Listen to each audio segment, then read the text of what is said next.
Hello everyone, welcome back to Remind, knowledge sharing channel self-development through good books. This week, I want to share with you an incredibly valuable book. Today I want to walk with you through a small book that carries a very big promise. You don't have to be rich to live rich. It's The Latte Factor by David Bach and John David Mann, a simple, story-driven guide to money that isn't really about money at all. It's about freedom. It's about choice.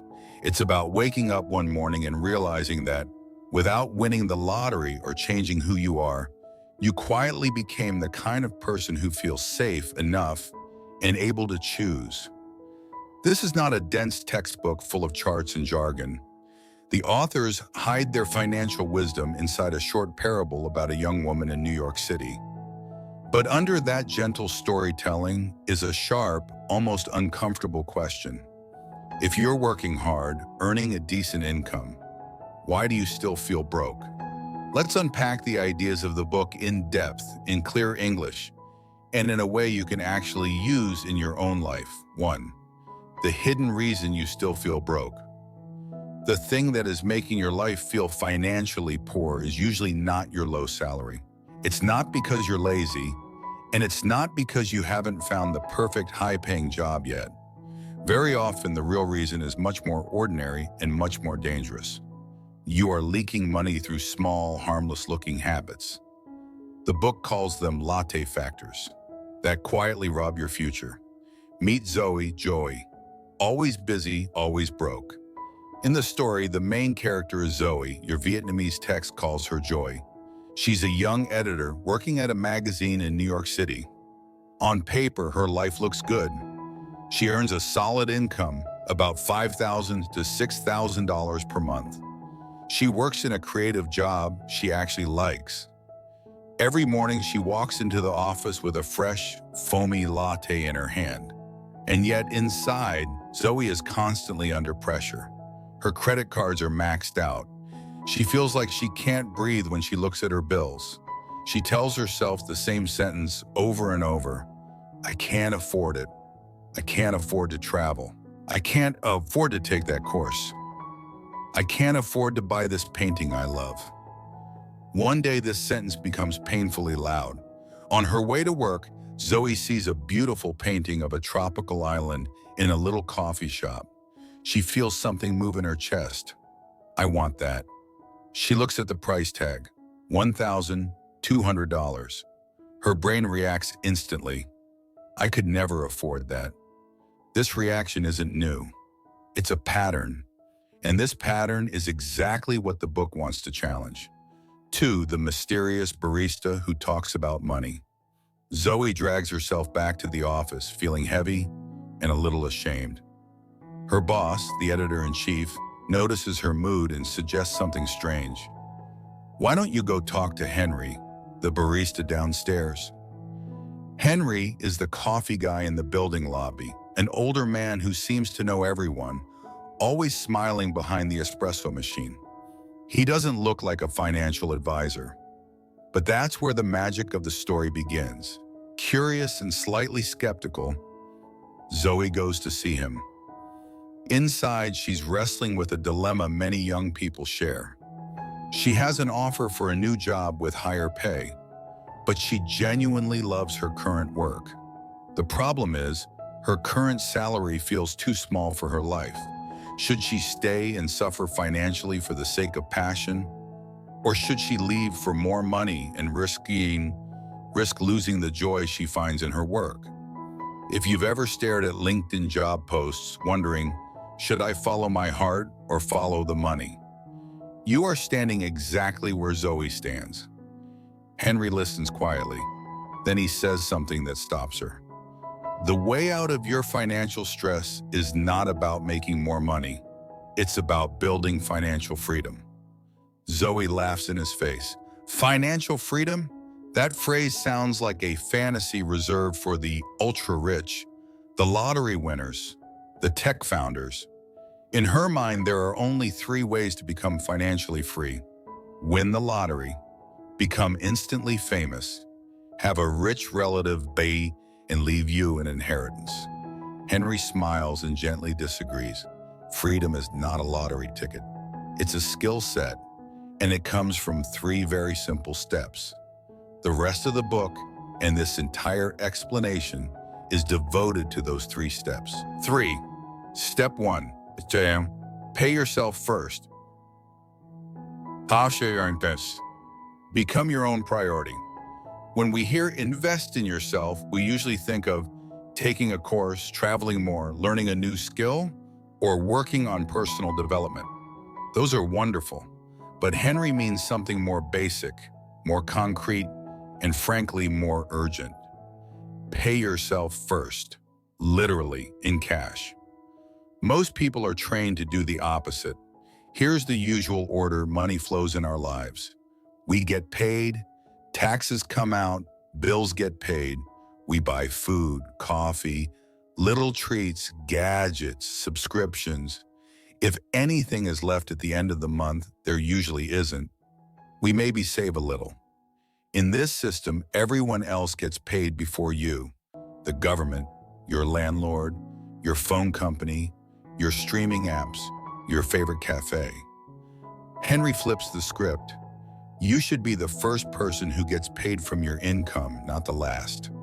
Paying yourself first means every time you receive money, before you pay a single bill, before you buy a single latte, you move a fixed percentage or a fixed amount into a separate account that belongs to your future self. This is not extra money. This is non-negotiable money. Think of it as the rent you pay to your future life. The power of compound interest, not a myth, a law of nature. A lot of people roll their eyes when they hear about compound interest. It sounds abstract and too slow, but Henry explains it in a way Zoe and we can clearly picture. He puts a $5 bill on the table. If you save just $5 a day and invest it at an average annual return of 10%, here's what happens in 40 years. You end up with almost $950,000. Double that to $10 a day, and in 40 years, the number jumps to nearly $2 million. Is 10% guaranteed? No, but historically, broad stock indexes like the S&P 500 have averaged around that range over long periods.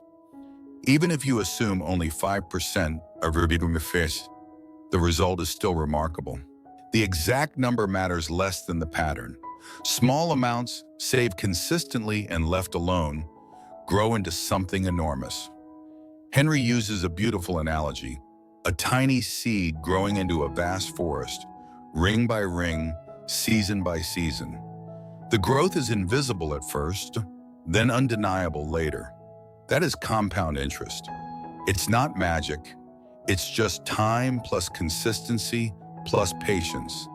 But there's a catch. You can't experience this magic if every spare dollar is being swallowed by daily little treats you barely remember. 4. What exactly is the latte factor? The latte factor is not a moral judgment about coffee. You're allowed to love coffee. What David Bach is pointing to is something broader. A latte factor is any small, regular expense that isn't essential, doesn't truly enrich your life, and silently steals your future wealth. For some people, it is literally a daily latte. For others, it might be milk tea or bubble tea runs, snacks and takeout ordered out of boredom, food delivery fees several times a week, cigarettes or vaping pods, a gym membership you never use, subscriptions you forgot you even signed up for, in-app game purchases, only 9,000, free shipping, online impulse buys that add up to millions of Vietnamese dong or hundreds of dollars per month, constantly upgrading gadgets, headphones, fashion items you don't really need, nights out that you barely remember, but your bank account never forgets. The common pattern is this. Each purchase feels tiny. It gives you instant gratification, a hit of comfort, pleasure, or escape. You tell yourself, it's just a small thing, I deserve it. But over months and years, these small things grow into a giant, invisible bill. Meanwhile, the future version of you, the one who wants to travel, retire comfortably, help your parents, or start a business, remains underfunded, undersupported, and quietly resentful. The book's message is not stop all enjoyment. It is get honest about your latte factors, decide which ones truly matter, and begin rerouting the rest into your future. 5. Step 2. Automate your money. Let the system work for you. Many people believe financial success means detailed budgeting and daily expense tracking, writing down every coffee, every bus ticket, every snack. That can work for some personalities, but for most people it becomes exhausting and short-lived. David Bach suggests something simpler and, in the long run, more powerful. Don't rely on willpower. Build a system. Automate it. Why budgets fail. When you try to track every expense manually, a few things happen. You feel like your life is one long spreadsheet. You start to associate money with stress, guilt, and restriction. The first time you forget to track a few days, you feel like you've failed and often give up entirely. Instead of obsessing over where every coin goes, focus your energy on setting up the right accounts in automatic flows. The automatic system. Henry advises Zoe to open separate accounts with clear purposes. For example, a retirement account, money that only your older self will touch. A dream/goal account for travel, a home, or a passion project. A learning and growth account for courses, books, and skill building. A family support or parents fund, if that's part of your cultural or personal values. Then he tells her to set up automatic transfers so that on payday, a fixed percentage goes straight into these accounts before she sees the money in her spending account. The transfers happen every month like clockwork. No decisions, no debates, no, I'll do it next month. Once that money is gone from your regular account, something powerful happens. Your brain adjusts to what's left. You start naturally living within the remaining amount. You stop feeling guilty every time you spend because you know your future has already been given its share. Bach calls this automatic millionaire behavior. You become wealthy not through constant discipline, but through one-time decisions that run on autopilot for decades. 6. Step 3. Start living like a rich person today. This might be the most misunderstood idea in the book. Live like a rich person does not mean buying expensive brands, flaunting luxury, or pretending to have money you don't have. Henry explains to Zoe, being rich is first a state of mind. It's the quiet confidence that comes from knowing I am taking care of my future. My money is growing even while I sleep. A truly wealthy mindset looks like this. You are calm, not frantic. You enjoy your life within your means. You know that every month your investments are growing. You make choices from a feeling of enough, not from fear of missing out. Economists Abhijit Banerjee and Esther Duflo, in their Nobel-winning work on poverty, observe something similar. People under chronic financial stress often spend more on short-term comfort, alcohol, sweets, entertainment, because the future feels hopeless. It's a way to anesthetize their anxiety. People who grow wealth, by contrast, learn to tolerate discomfort in the present, redirect some pleasure money into savings and investments, and find deeper satisfaction in progress rather than in constant consumption.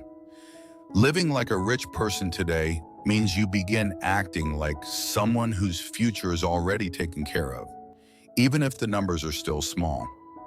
The actions come first, the feelings and results follow. 7. 3 common money myths that keep you stuck. The book also challenges 3 widespread beliefs that quietly sabotage financial freedom. Myth 1, I'll be rich once I earn more. Yes, higher income helps, but income alone does not create wealth. If your spending grows as fast as or faster than your income, you're just running on a fancier treadmill. You get a raise, you upgrade your phone, you get a bonus, you move to a more expensive apartment. You land a high-paying job, your weekends become full of pricey outings. This is known as lifestyle inflation. Without conscious management, it cancels out the benefits of earning more. If you can't manage a small amount of money, giving you a larger amount will only grow your stress and your mistakes. Wealth begins not with how much you earn, but with what you do with what you already earn. Warren Buffett put it simply, do not save what is left after spending. Spend what is left after saving. In other words, saving is not what you do if there's anything left. Saving is the first, non-negotiable action. Spending is what happens with the leftovers.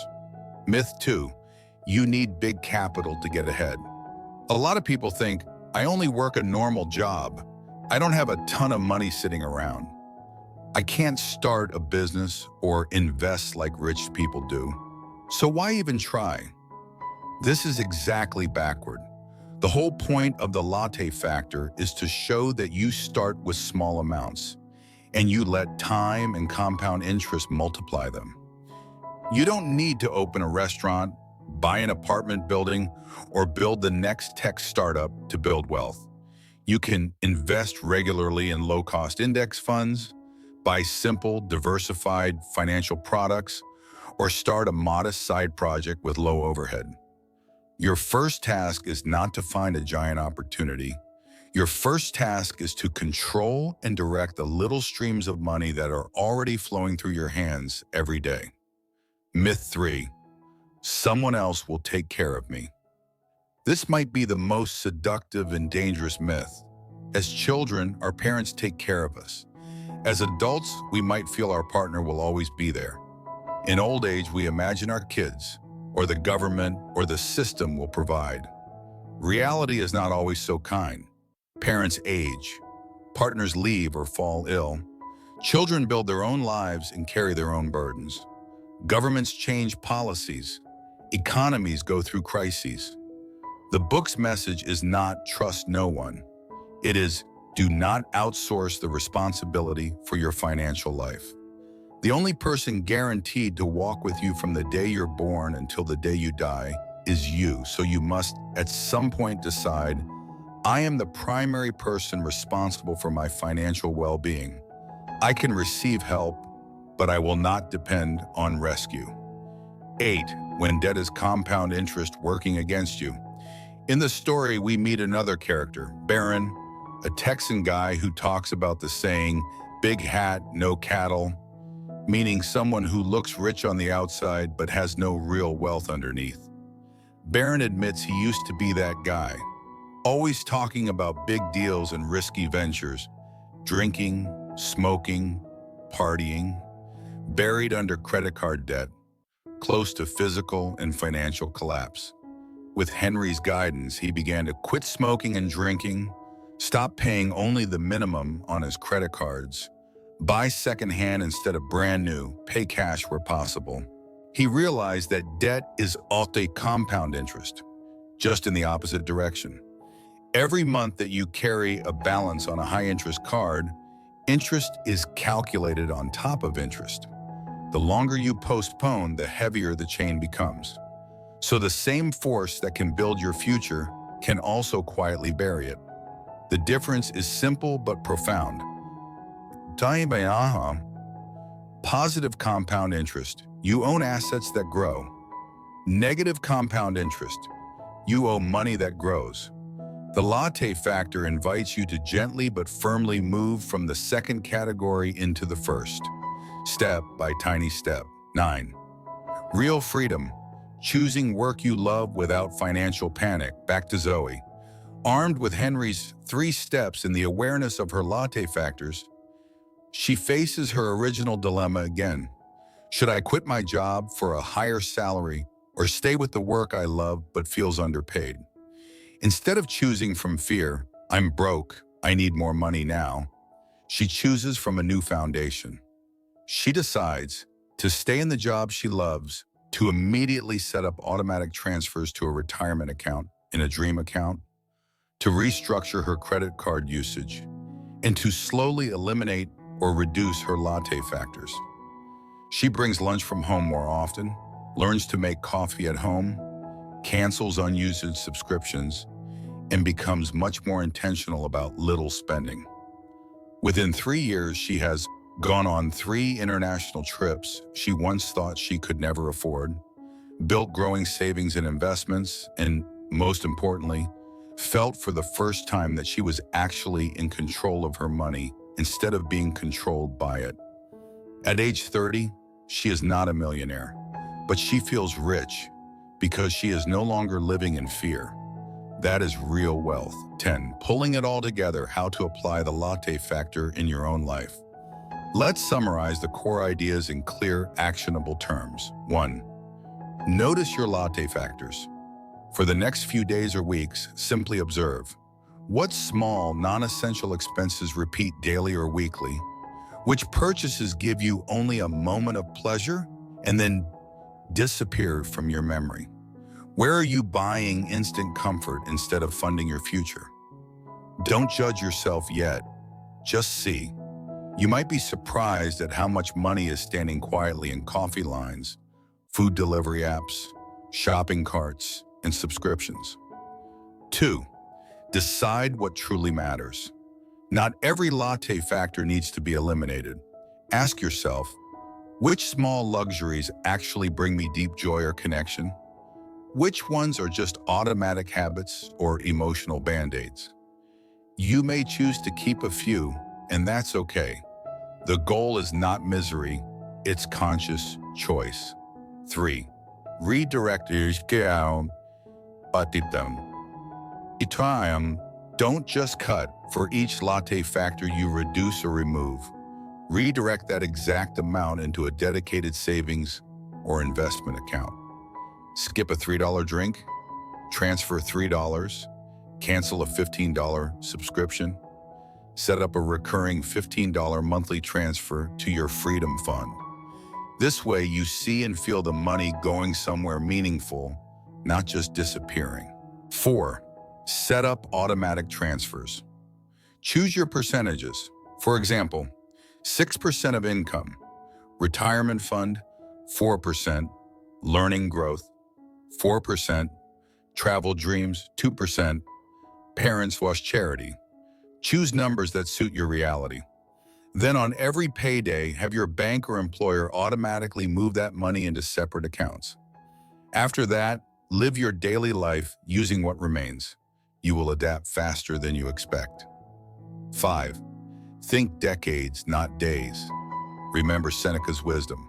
Life is long enough if you know how to use it. The richest perspective you can adopt is the long view. Not, how do I survive this week? But Yemen, what kind of life do I want 10, 20, 30 years from now?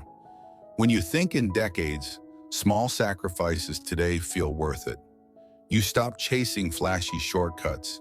You start valuing slow, steady progress. 11. The heart of the message. In the end, the latte factor delivers a simple but life-altering truth. You are far richer than you think. Your future is hiding in your habits. And financial freedom is built not from grand gestures, but from small decisions repeated over time. To live rich, you don't need a miracle, a perfect job, or a dramatic personality makeover. You need the courage to look honestly at your spending, the wisdom to cut what doesn't serve you, the discipline to pay yourself first, and the faith to let compound interest work quietly on your behalf. Every latte you don't buy is not just $3 saved. It is $3 you chose to assign a new job, grow, protect me, buy me time and freedom later. When you begin to think this way, you're no longer just managing money, you're designing a life. So here's the invitation this little book offers you, and that I'm offering again now. Start with one tiny habit today. Identify one latte factor and redirect it. Open one automatic savings or investment account. Pay yourself first on your very next paycheck. It will feel small, maybe even silly. That's okay, because somewhere in your future, a version of you is waiting, smiling, relaxed, living in a home that's fully paid off, traveling when they want to, helping the people they love, waking up on Monday without dread. That future you does not appear by accident. They are built quietly by the person you are today. One skipped latte, one automatic transfer, one intentional choice at a time. Thank you for staying with this story to the end. May you begin from this very moment to live not as someone who is endlessly afraid of not having enough, but as someone who is calmly, steadily, deliberately becoming truly rich in money, in freedom, and in peace of mind.